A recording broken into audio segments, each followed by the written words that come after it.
नमस्कार, मैं रजत उज्ज्वल। मैं आज आप सब लोगों को एक कहानी सुनाने जा रहा हूँ जिसका नाम है मूर्ख साधु और ठग। तो आइए बिना समय गवाए शुरू करते हैं अपनी कहानी। बहुत समय पहले की बात है। किसी गांव के एक मंदिर में एक साधु रहा करते थे जिनका नाम था देव वर्मा। गांव के सभी लोग उस साधु का सम्मान किया करते थे।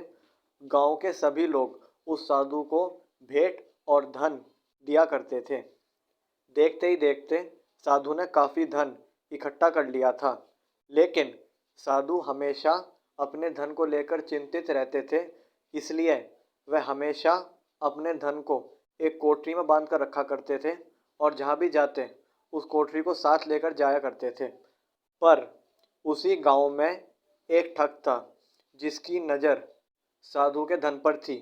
तो एक दिन वह ठग साधु के पास शिष्य बनकर गया और कहा कि हे गुरुजी, मुझे आपसे शिक्षा प्राप्त करनी है, आप मुझे अपना शिष्य स्वीकार करें। साधु ने उसको अपना शिष्य स्वीकार कर लिया। फिर वो ठग शिष्य बनकर साधु के मंदिर के सारे काम किया करता था, साधु के घर के सारे काम किया करता था। पर एक दिन क्या हुआ, साधु को किसी से मिलने दूसरे गांव जाना था। तो वह उसको अपने साथ ले गए और रास्ते में एक नदी आती है। तो साधु की इच्छा होती है कि वह उस नदी में स्नान करें। तो वह अपने धन की पोटली को नदी के किनारे रखकर स्नान करने जाते हैं और कहते हैं उस ठग से कि मैं स्नान करने जा रहा हूँ, तुम इस पोटली का ध्यान रखना।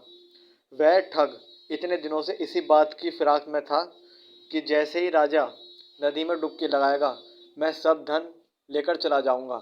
और वही हुआ।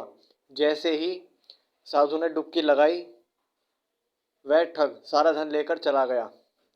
दोस्तों, इस कहानी से हमें यह सीख मिलती है कि कभी भी किसी पर आंख बंद करके विश्वास नहीं करना चाहिए।